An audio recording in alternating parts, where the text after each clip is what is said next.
Irmãos, graça e paz, amém? Quero saudar também aqueles que estão assistindo pela internet, que vocês possam ser abençoados aonde quer que vocês estejam. Quero dizer da minha alegria de estar aqui, né? Hoje pela manhã eu tive a oportunidade de falar da palavra do Senhor na escola dominical. Foi muito bom essa experiência, a experiência de poder rever, né, os nossos irmãos, reverendo Eli, a Kelly, né, o Gil Wagner também, que a gente conhece há muito tempo. Hoje eu falei pela manhã que a gente conhece o Eli há muito tempo, a época que a gente tinha cabelo, eles não eram brancos, a gente não tinha essa saliência aqui na frente, não é verdade? E a gente tinha 19, 18, olha, eu conheço ele desde 10 anos, 8 anos de idade, mas a gente era jovem, cheio de gás, agora a gente vai ficando velho, aí começa o zite a aparecer, não é verdade? Mas graças a Deus nós estamos bem, Deus tem cuidado da gente. Eu falei hoje pela manhã também que você pode ficar tranquilo, eu sempre falo isso, né? Não existe ninguém velho, existe gente histórico, né? E aqui a gente agradece a Deus pela vida dessa igreja, né? 57 anos, né? A gente quer parabenizar nossa irmã ali, né? Pela sua performance, a irmã que eu esqueci o nome dela, aqui na frente, ó, muito legal, parabéns, Deus abençoe.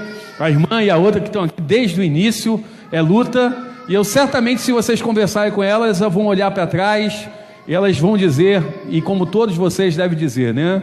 Ebenezer, até aqui o Senhor tem nos ajudado, amém?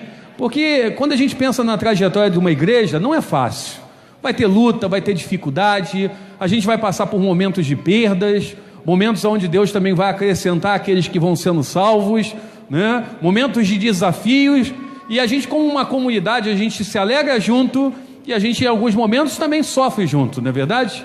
E a gente tem que estar preparado, né, para que um possa auxiliar o outro, né? Porque na caminhada a gente às vezes pode tropeçar, e a igreja é importante por isso, né? Hoje em dia a gente vê muita gente falando de que não precisa frequentar a igreja, você pode ser crente sem igreja. Eu não concordo com isso, porque a igreja é a comunidade daqueles que são salvos, que adoram o Senhor e que se ajudam mutuamente, amém? E é muito importante que vocês possam continuar nessa trajetória, e a gente quer parabenizar essa igreja pelos 57 anos, que Deus abençoe e que vocês tenham muitos outros anos e motivos para comemorar, para tributar a Deus toda a glória e toda a honra, amém? Irmãos, nós vamos abrir a palavra do Senhor em 1 Tessalonicenses, no capítulo 1, e nós vamos estar lendo do versículo 2 até o versículo de número 10. 1 Tessalonicenses, capítulo 1, versículo de 2 a 10. Eu não sei se o Gil Wagner separou a foto aí, Gil Wagner. Separou só bonita, né? As feias você deixa de lado, cara. Não bota foto feia, não, tá? Eu queria apresentar a minha esposa e o meu filho. Pode botar? Tá aí, ó. É uma foto mais antiga. Nessa época eu não gostei, não. Eu tava gordo, gente. Agora eu já emagreci 12 quilos. Então essa daí tá mais ou menos, tá? O Davi, ali no meio, meu filho, tem 19 anos. A minha esposa Elisângela. E eu ali, eu estava mais cheinho. Tá? Só essa separou? Então tá. Então deu para conhecer mais ou menos ali a minha família. Eles não puderam vir, como eu expliquei hoje de manhã. A minha esposa logo de manhã, amanhã tem que trabalhar. E meu filho tinha um compromisso amanhã de estudo também. Ele faz direito, ele tinha que estar na faculdade amanhã de manhã também. Ia ser difícil dele poder trocar questão de prova. Muito bom, nós estamos servindo lá em Lavras, é no sul de Minas Espírito Santo. Aí já ia falar Espírito Santo. O tempo que eu passei mais, eu passei quase 10 anos no Espírito Santo. É no sul de Minas Gerais, eu moro em Lavras e estou dando assistência à igreja de Congonhal. É uma das duas igrejas que tem no município vizinho de Nepomuceno. Eu não sei quantos conhecem aquela região, mas é uma região bastante agradável, né? E eu então tenho me tornado mineiro, mas ainda não estou falando nem uai nem trem, tá? Então isso eu não estou falando ainda não, tá? Mas o pessoal lá fala poeta, carne, mulher, então a gente vai acostumando com o tempo, né? Mas é muito bom nós estarmos ali naquela região. O povo mineiro é um povo assim muito agradável, muito, receptivo, recebe muito bem. O único perigo, eu também falo para vocês, é comer pão de queijo. Aquilo é uma tentação do diabo, não é verdade? Porque aquilo engorda, cara, beleza. Ao mesmo tempo que é gostoso, ou coisa difícil, né? Você tem que deixar de lado, né? E aí, como eu estou com uma dieta às vezes restritiva, eu não estou podendo comer dessas coisas. Vamos ler o texto então, irmãos? Eu falei aqui com o Eli que vai ser um pouco de concorrência, né? Eu não sei se eu devo falar, né? Vamos falar logo uma vez, aquele negócio da presidência, para ninguém ficar preocupado. Ele está 93% e está o Bolsonaro com 55% e o Haddad com 45%. Então, no final, eu acho que vale a pena, como eu sempre fiz, da gente poder orar pelo novo presidente. Vamos orar depois que acabar o culto, orar pelo novo presidente. É desafio, seria desafio para os dois. Então, independentemente de quem você votou, né, vai ter os fogos aí, vai ter a comemoração, você já sabe o resultado, amém? Então fica mais tranquilo, para ninguém ficar preocupado com o que for acontecer. E vai ser uma concorrência, porque daqui a pouco o pessoal sai na rua comemorando. Diz assim o texto, 1 Tessalonicenses 1, de 2 a 10. Diz assim: damos sempre graças a Deus por todos vós, mencionando-vos em nossas orações e sem cessar, recordando-nos diante do nosso Deus e Pai da operosidade da vossa fé, da abnegação do vosso amor e da firmeza da vossa esperança em nosso Senhor Jesus Cristo, reconhecendo, irmãos amados de Deus, a vossa eleição, porque o nosso Evangelho não chegou até vós tão somente em palavra, mas sobretudo em poder, no Espírito Santo, e em plena convicção, assim como sabeis ter sido o nosso procedimento entre vós, e por amor de vós, com efeito vos tornastes imitadores nossos e do Senhor, tendo recebido a palavra, posto que em meio de muita tribulação, com a alegria do Espírito Santo, de sorte que vos tornastes o modelo para todos os crentes na Macedônia e na Acaia, porque de vós repercutiu a palavra do Senhor, não só na Macedônia e Acaia, mas também por toda parte se divulgou a vossa fé para com Deus, a tal ponto de não termos necessidade de acrescentarmos coisa alguma, pois ele mesmo, no tocante a nós, proclamam que repercussão teve o nosso ingresso no vosso meio, e como deixando os ídolos, vos convertestes a Deus, para servirdes o Deus vivo e verdadeiro, e para guardardes nos céus o seu Filho, a quem ele ressuscitou dentre os mortos, Jesus, que nos livra da ira vindoura. Amém? Coloque a sua vida mais uma vez diante do Senhor. Senhor, nós louvamos o teu nome. Nós te agradecemos por tudo que o Senhor tem feito na vida dessa igreja. Queremos louvar o teu nome pelos 57 anos de organização dessa igreja. Que essa igreja continue caminhando, Senhor, e ela possa caminhar triunfante, porque ela serve a Ti, um Deus vivo e verdadeiro, o Senhor da história, o Senhor que conduz todas as coisas, e que cada um aqui possa ser um instrumento de bênção na trajetória dessa igreja, e que essa igreja possa realmente ser testemunha viva do Teu poder e da Tua graça aqui em Marechal Hermes e região. Abençoe também, Senhor, o nosso país. Sabemos que agora, Senhor, o povo já está, Senhor, manifestando, Senhor, a sua euforia pelo resultado da eleição. Alguns talvez entristecidos, mas que a Tua vontade, que nós acreditamos ter sido feita, possa se concretizar em cada ato desse novo governo, Senhor. Que o Senhor possa abençoar, abençoe a nação, tenha misericórdia do Brasil. E que nós possamos, Senhor, em nome de Jesus, temer o Teu nome, continuar corajosamente também defendendo os valores da nossa fé, e que nada venha nos intimidar, e que nós possamos ser parceiros, Senhor, de oração, de intercessão pelos nossos governantes. É o que te pedimos em nome de Jesus, e pedimos, Senhor, fale ao nosso coração nessa noite, em nome de Jesus, amém. Irmãos, hoje pela manhã eu falei sobre uma igreja comprometida com o verdadeiro evangelho. Essa igreja que é comprometida com o verdadeiro evangelho é uma igreja que causa impacto na sociedade. É uma igreja que não passa desapercebida. É uma igreja que faz a diferença. É uma igreja que verdadeiramente, quando a gente olha para a sua trajetória, ela causa um certo revoltoso. Ela causa, então, nós podemos dizer, de certa forma, um impacto. E eu queria meditar um pouco sobre isso. Eu queria meditar sobre o seguinte tema: uma igreja impactante.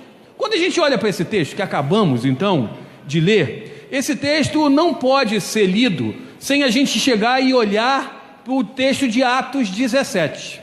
Atos 17 conta a trajetória de Paulo e Silas quando eles chegaram em Tessalônica.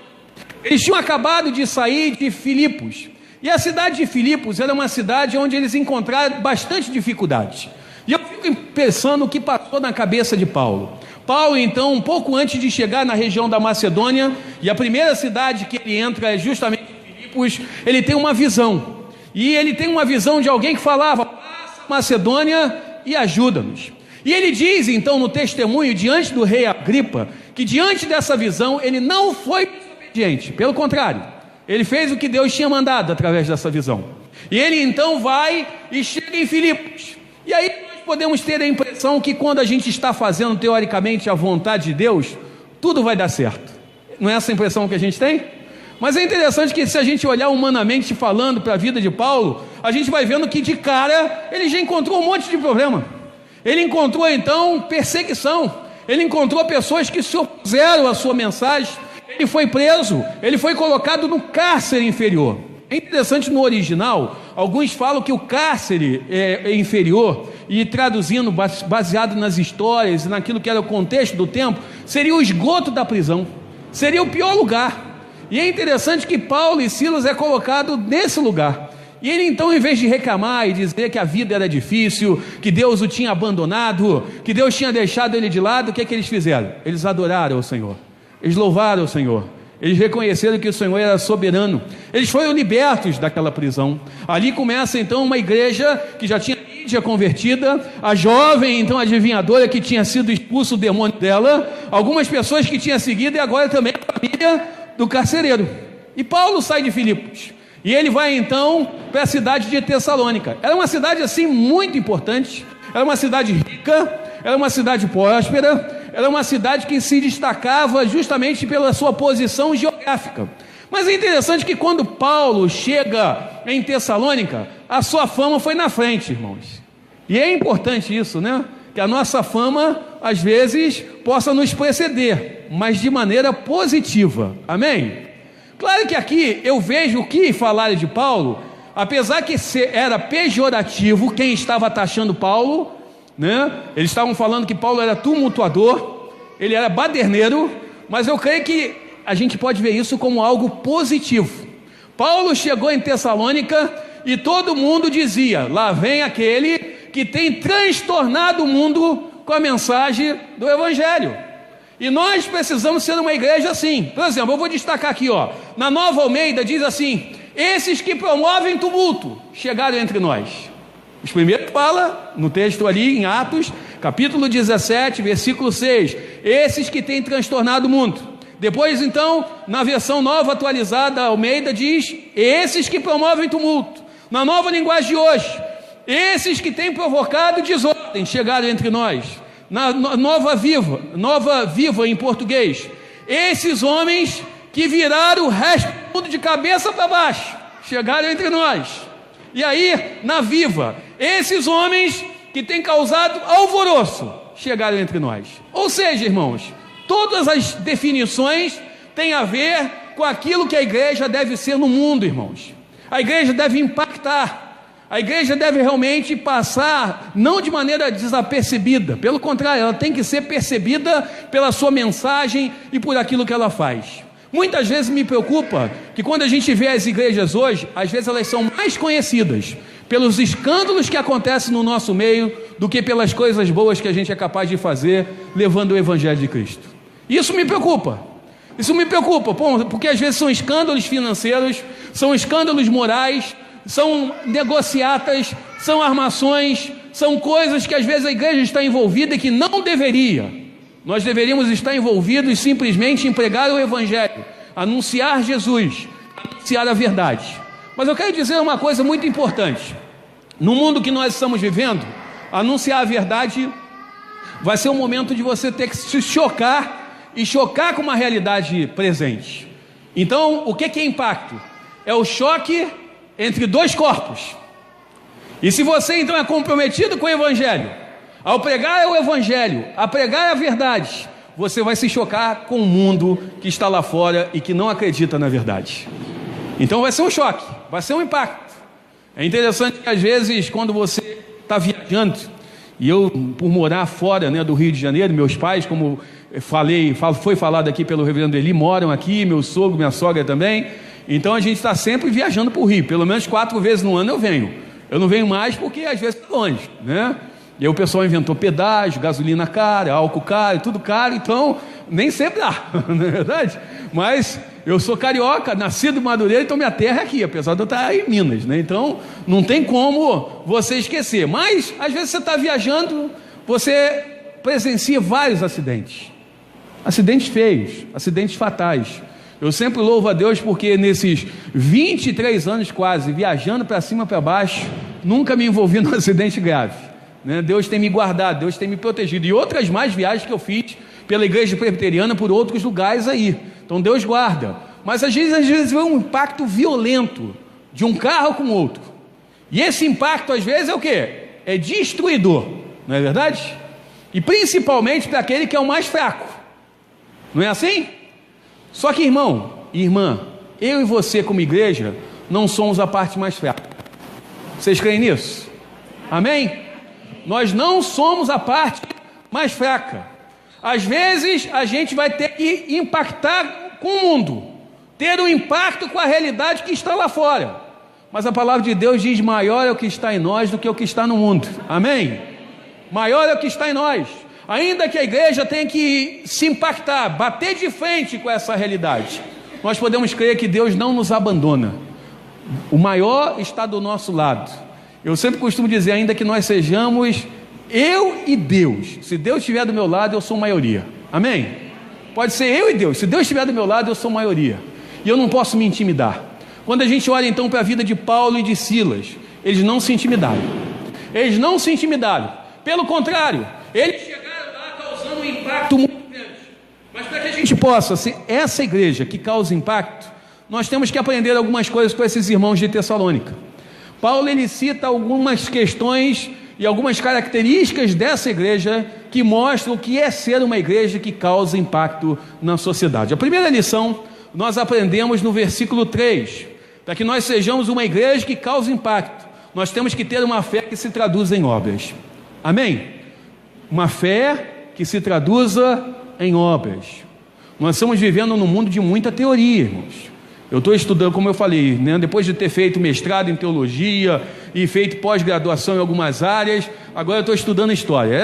Eu queria muito estudar história, mas não tinha tido oportunidade. Estou estudando, estou terminando, estou dando aula na rede pública. Não é fácil não, é um desafio, gente.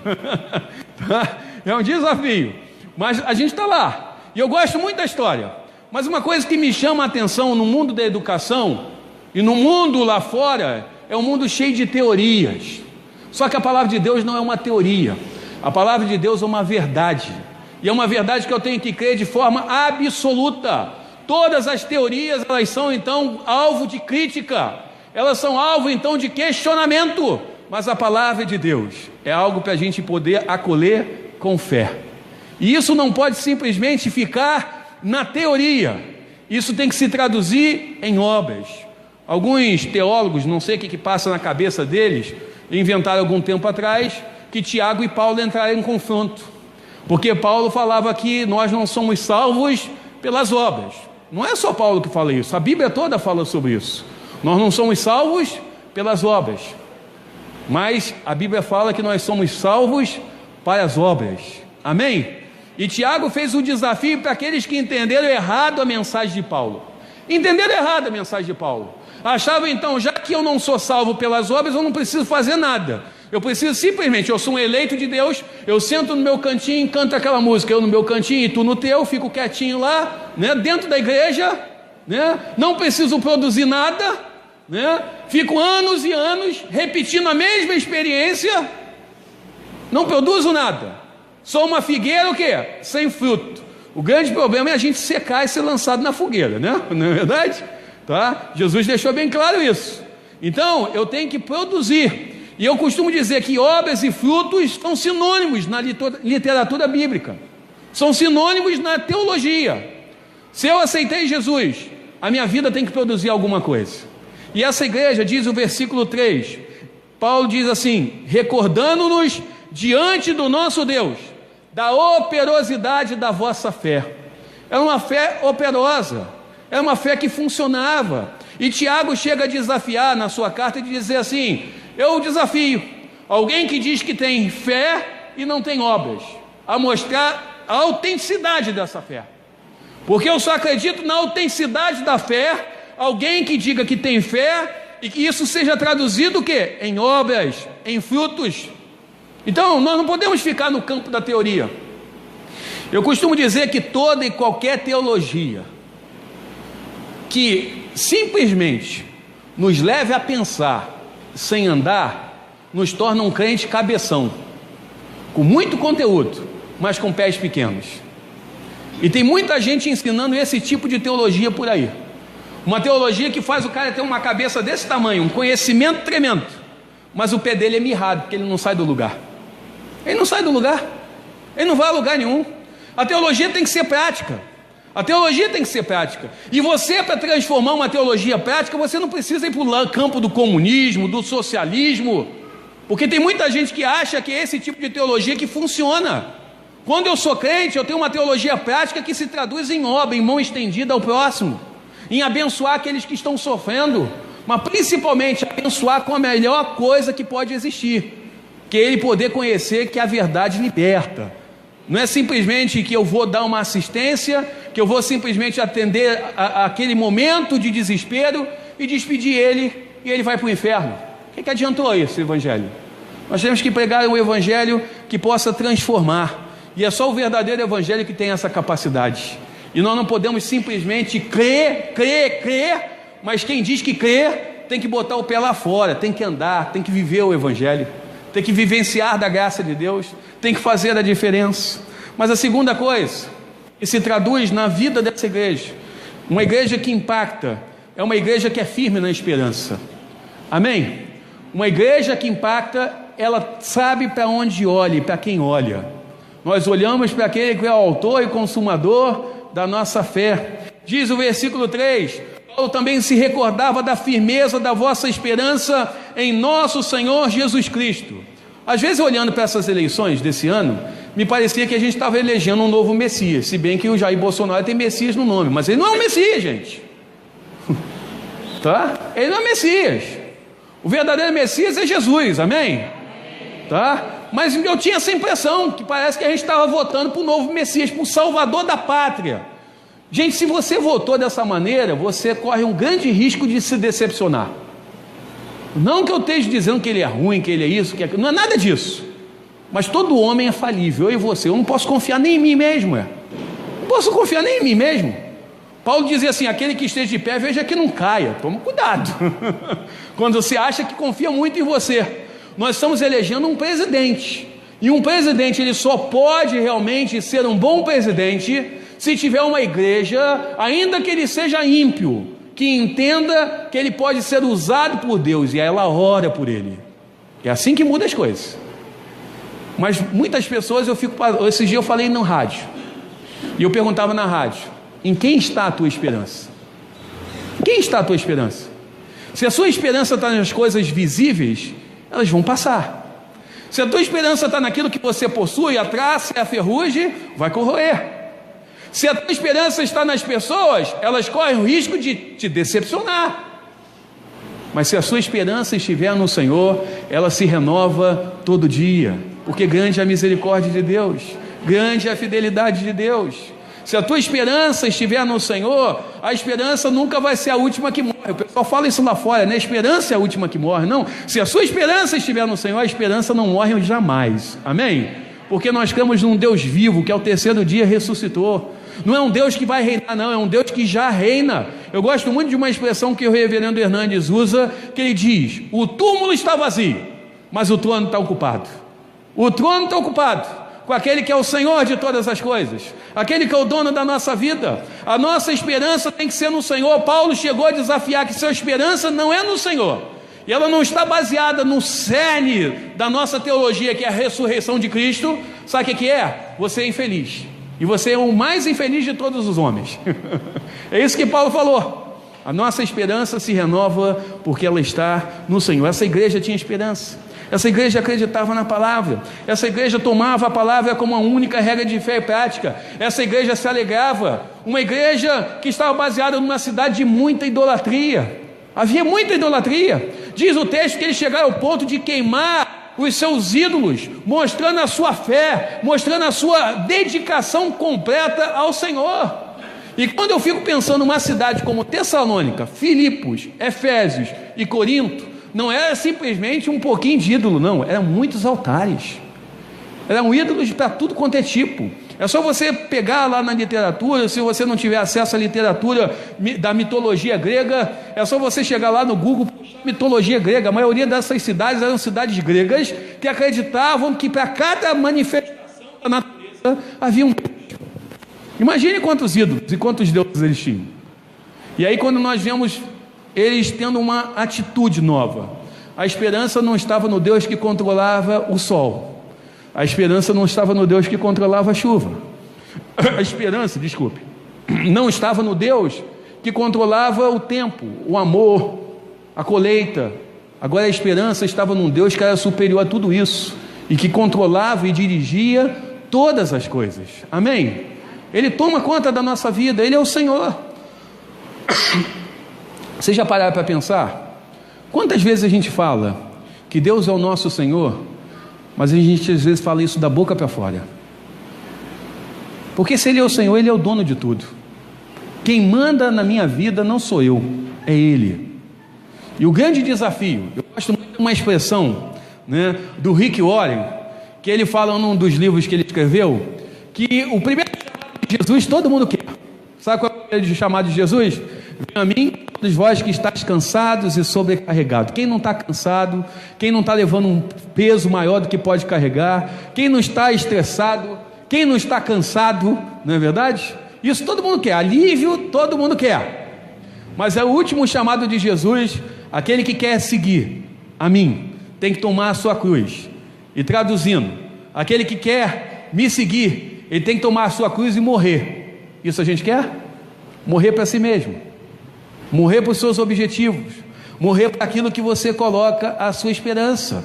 Gente, é claro que nós não vamos medir aqui sofrimento, não vamos medir sofrimento, isso é uma questão muito particular, mas tem gente que eu conheço que disputa quem mais está sofrendo, e às vezes as pessoas estão ali sofrendo porque de repente no final do ano não conseguiram comprar um carro 0 km, porque no final de ano a ceia, né, não foi aquela ceia que ele esperava, né? Porque ele não conseguiu viajar para os Estados Unidos ou para a Europa.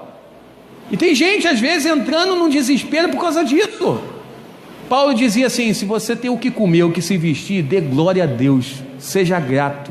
Paulo dizia assim: eu aprendi a viver em toda e qualquer circunstância, porque eu sei que cada momento da minha vida é uma lição a ser aprendida. E em essas lições que eu tenho aprendido, eu tenho percebido, Paulo falava, eu tenho percebido que Deus tem cuidado de mim, Deus está do meu lado, Deus tem me sustentado. E ele fala: tudo posso naquele que me fortalece. Então, essa é a nossa esperança. Não é esperança em coisas desse mundo. Mas ainda, irmãos, essa igreja que eu falei que tinha uma fé operosa, ela se tornou imitadora de Jesus.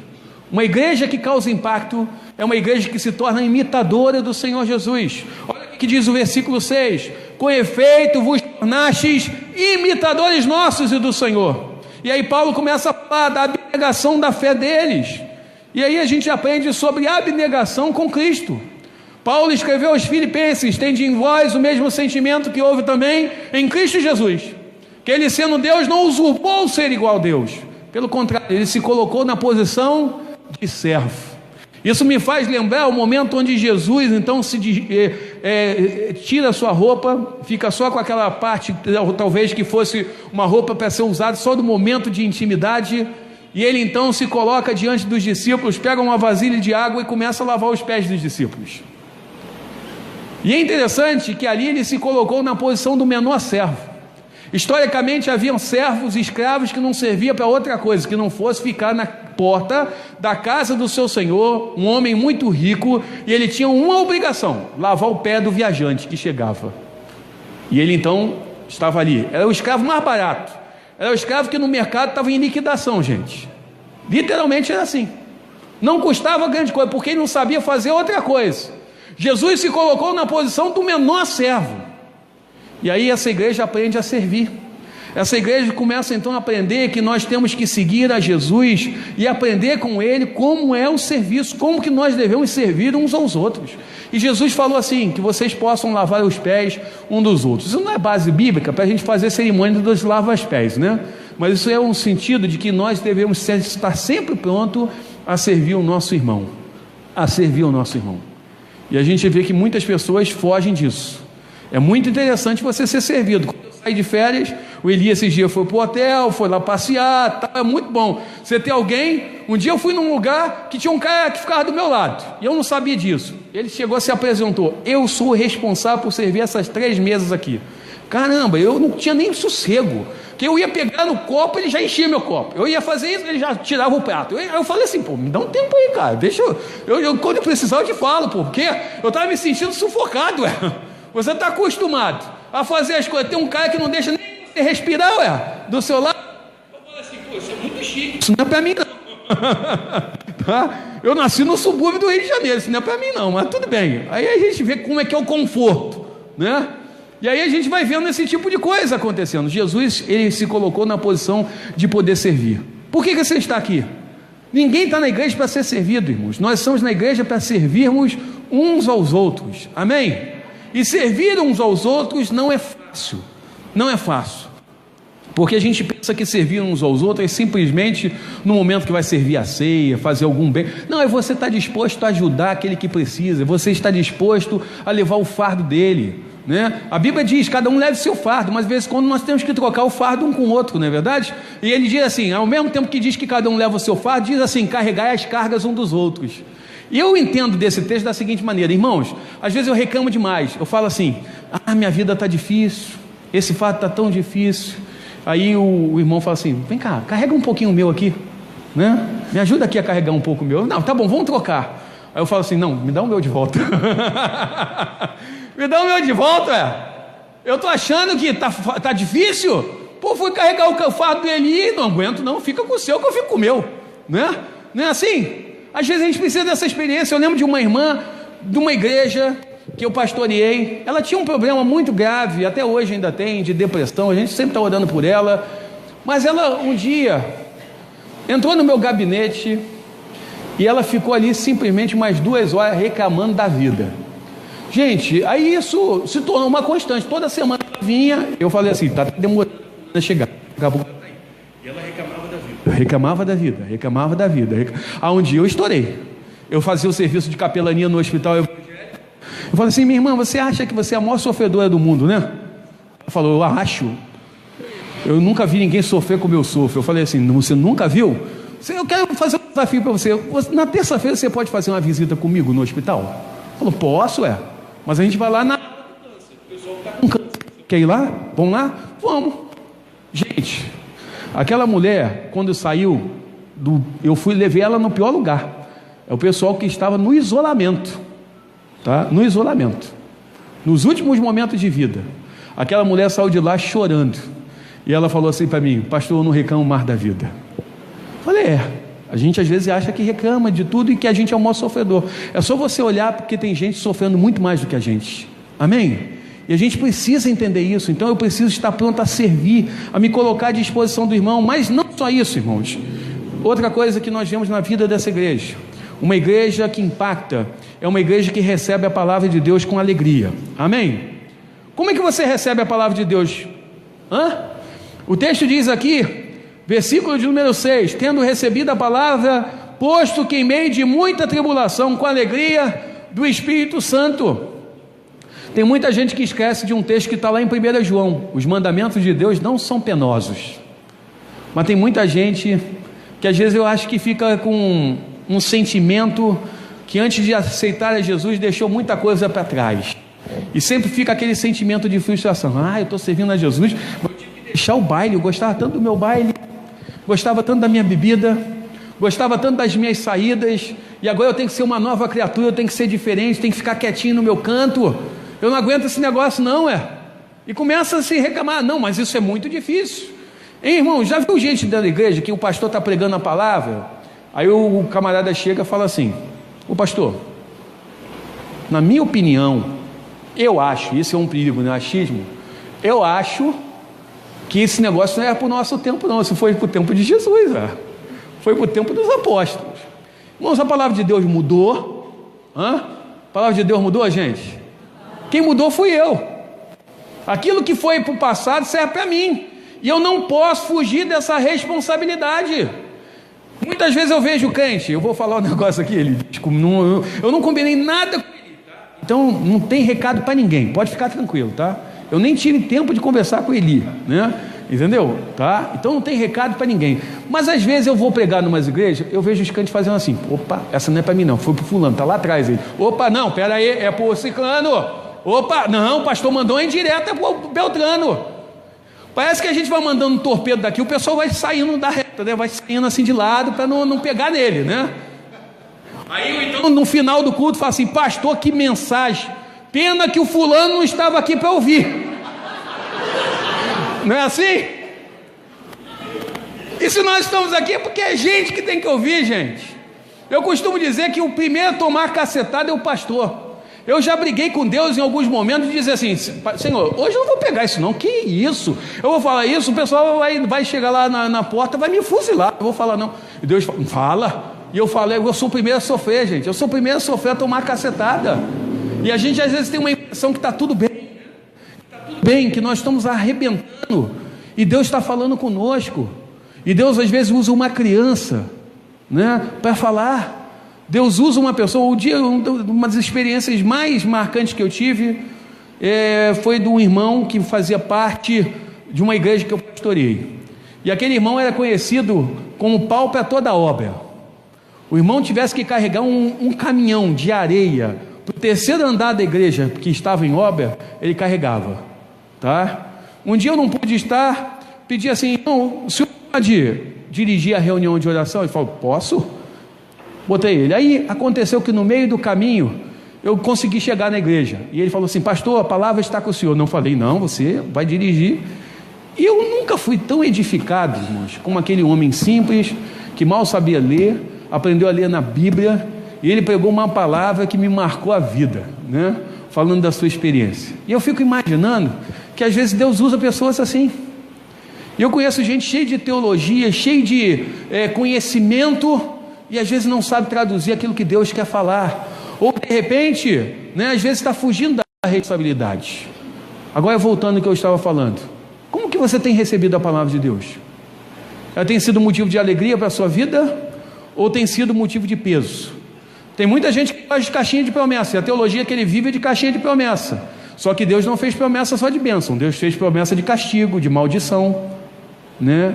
De estar sofrendo a consequência daquele que pecasse. Ele fez promessas desse tipo. Será que a gente tem lembrado dessas promessas?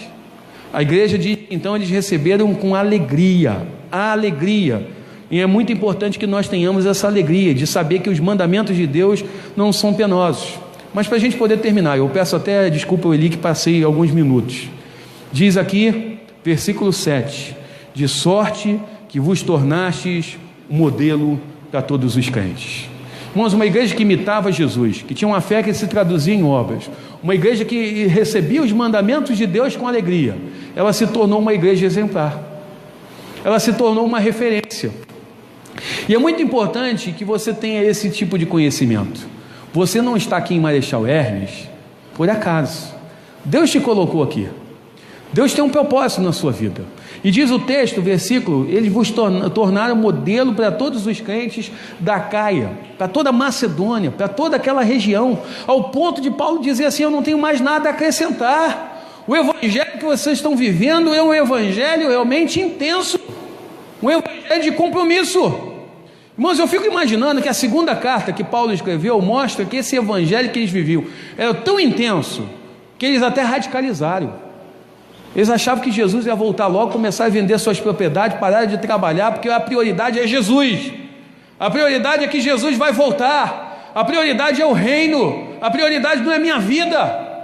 E Paulo fala assim: pera aí, vamos lá. Ao mesmo tempo que eu dei corda, deixa eu dar uma puxadinha aqui agora. Vocês precisam trabalhar. Vocês precisam seguir a sua vida, esquecendo que ninguém sabe a hora que Jesus vai voltar. Então nós temos que estar o quê? Preparados. E tem muita gente que fala assim: viva o evangelho como se Jesus fosse voltar amanhã. Isso não está certo. Viva o Evangelho como se Jesus voltasse hoje. O que te pertence é o hoje. Você não sabe o que vai acontecer na sua vida daqui a alguns minutos. A gente não sabe onde nós vamos estar daqui a alguns minutos. Aí você pode dizer assim, mas eu acredito na volta física de Jesus. Eu acredito também. Mas Jesus pode voltar em outra geração, que não seja a minha. Mas ele pode voltar para mim hoje. E dizer assim, ó, Marcelo, estou te chamando. Tem até uma experiência que eu vivi há pouco tempo que eu achei muito interessante. O pessoal lá da juventude, lá da igreja, resolveram ir em Alto Caparaó e escalar o Pico da Bandeira. E aí nós fomos em 62 pessoas, subimos o Pico da Bandeira. Quando chegou no fim, eu fui o último a chegar. Eu estava morto, gente. 6 horas subindo aquele negócio, 6 horas de caminhada, eu estava morto. E aí eu cheguei, olhei lá para cima, lá no alto tem um mirante, tem uma cruz. E ele estava meio nublado assim. Aí começou a aparecer o sol. Eu falei assim, eu já estou até vendo Jesus, eu acho que hoje é meu dia. Hoje eu encontro com o Senhor. Porque começou a aparecer aquele negócio assim meio tenebroso, a cruz aparecendo. Eu falei, é Jesus me chamando, não tem jeito não. Mas eu consegui, gente. O problema não é só subir, o problema é que você tem que lembrar que depois tem mais 6 horas para você descer, né? Tá? E aí é um desafio, né? Aquele dia eu vi Jesus de perto. Nem quando eu tive pancreatite agora, porque teoricamente eu estava bem, mas estava com uma infecção grande e não sabia, tá? Então aquele dia o negócio ficou feio. Então quando esse tipo de coisa, irmãos, eu tenho que estar preparado. Você está preparado? Você está preparado? Mas ao mesmo tempo, eu tenho que lembrar o seguinte: Jesus me chamou para ser um modelo. Jesus me chamou para ser um modelo. Talvez você não seja um modelo de beleza, mas eu quero dizer que você é. Porque talvez você não esteja dentro da estética do mundo, de ser alguém magrinho, esbelto, né? Com uma beleza abundante, mas é a beleza de Cristo que está em você. Amém? Então eu costumo dizer, não tem crente feio, gente. Jesus está presente na vida, a nossa vida se torna bonita. Amém? E quando a gente olha então para aquilo que se tornou o exemplo deles, se tornaram modelos. Eles se tornaram pessoas que começaram a ser imitados. E é muito importante isso. Nós não podemos ter a atitude um tanto quanto escapista de dizer o seguinte, ó, irmão, não olha para a minha vida, não, olha para Jesus. Às vezes a gente fala isso para o novo convertido. Não olha para a minha vida, não, olha para Jesus. Está errado isso. As pessoas querem ver Jesus na minha vida. Lembra lá, eu lembro do texto lá de Pedro e João. Eles falaram assim, eu não tenho ouro nem prata. O que eles mandaram o paralítico fazer? Olha para nós. E a Bíblia está falando sobre isso, para que o mundo olhe o quê? Para a nossa vida. Será que as pessoas lá fora, quando estão olhando para a gente, estão vendo Jesus? Nas nossas atitudes? Naquilo que nós fazemos? Eu termino dizendo uma coisa muito séria. Tem muita gente às vezes que gosta de criticar a corrupção, mas às vezes as pessoas olham para ele e estão vendo também uma pessoa corrupta, como de fato cada um de nós somos. Todos nós somos. Talvez a gente não tenha hábitos de corrupção, mas moralmente todos nós somos corruptos por causa do nosso pecado. E o que há de valor na nossa vida não são simplesmente os nossos valores isolados de Cristo. O que há de valor na nossa vida é a graça de Deus que se manifesta em nós e que mostra que ainda que um dia nós éramos perdidos, nós fomos alcançados pelo seu poder. Nós somos novas criaturas. E aí diante disso é fácil a gente poder dizer o seguinte, ó, não olha para mim não, porque eu sou pecador, né? Claro, talvez você esteja até bem intencionado, mas ao mesmo tempo você tem que trabalhar e buscar a santificação para que você seja uma pessoa que possa edificar a vida de outras pessoas, principalmente daquele que não conhece Jesus. Eu conheço crente que não é capaz de dar um bom dia, né, para uma pessoa que trabalha na caixa do supermercado, para o correio, o carteiro lá que vai entregar a carta todo dia, para o lixeiro, né? E aí às vezes a gente quer ser uma influência, quer pregar Jesus. Tem gente que quer ir para o exterior, mas às vezes o campo missionário está do lado da casa dele, tá? E ele está brigando com o vizinho, reclamando do vizinho, né? E ele podia estar orando pelo vizinho, abençoando a vida do vizinho, abençoando o seu parceiro, não é verdade? Então quando a gente olha esse tipo de coisa, irmãos, o nosso campo missionário ele é muito vasto, mas começa quando nós somos comprometidos. Para a gente poder encerrar, os resultados dessas atitudes dessa igreja foi capaz de impactar o mundo. Não foi só Paulo e Silas, o mundo foi impactado com a mensagem do Evangelho. Aqui está, completando 57 anos, a Igreja Presbiteriana de Marechal Hermes. Vocês precisam impactar. O Rio de Janeiro está difícil, gente. Está difícil. Se me perguntar como carioca, né, nascido no Rio de Janeiro, pastor Marcelo, o senhor quer voltar para o Rio de Janeiro? Essa possibilidade não passa pela minha cabeça. Só se passar pela do Senhor, porque pela minha cabeça não passa. Porque quando você mora no interior é uma vida bem mais tranquila, né, que você tem. Está muito difícil. Mas ao mesmo tempo, irmãos, como qualquer cidade hoje que passou de 30 mil habitantes, está complicado. Tem vários desafios lá. Só para mim terminar, eu vivo numa cidade que na festa de 100 dias, né, que tem lá, as meninas vêm na picape e elas levantam os seus sutiãs para mostrar o peito para todo mundo. É uma promiscuidade muito grande. Imagine uma cidade que tem cerca de 20 mil alunos nessa cidade de universidade, só 15 mil na Federal. E você não imagina como é que é o negócio. É difícil. Às vezes eu tenho a impressão que, apesar de ser uma cidade pequenininha, parece que eu estou em Sodoma e Gomorra. Tá? Não é fácil. E Deus me colocou um desafio: começar um trabalho na capela da universidade. Tá? E eu estou fazendo esse trabalho. Porque eu tenho visto jovens viciados em drogas, vivendo no desespero. Semana passada uma jovem ficou desaparecida, todo mundo achou que alguém tinha matado ela, ela foi apareceu enforcada, ela se suicidou e deixou uma carta para sua família. Uma jovem de 21 anos. Então nós temos um campo muito grande pela frente. E eu estou me colocando ali, pedi a reitoria, os católicos tinham esse espaço, eu pedi a reitoria, a capela está à minha disposição toda sexta-feira, e eu estou lá pregando da palavra. E eu peço que vocês orem por mim. Como eu tenho os meus desafios, certamente vocês têm os de vocês. E é muito importante que nós possamos ter a consciência. Nós estamos aqui para fazer a diferença. Nós estamos aqui, e eu costumo dizer, existem dois tipos de pessoas. Existem aqueles que são marcados pela história, e tem aqueles que marcam a história. Que você possa ser o segundo grupo, os que marcam a história com a sua existência, com a sua vida, com o seu ministério. Amém? Que Deus abençoe poderosamente a vida de vocês. Desculpe, Eli, passou um pouco a hora.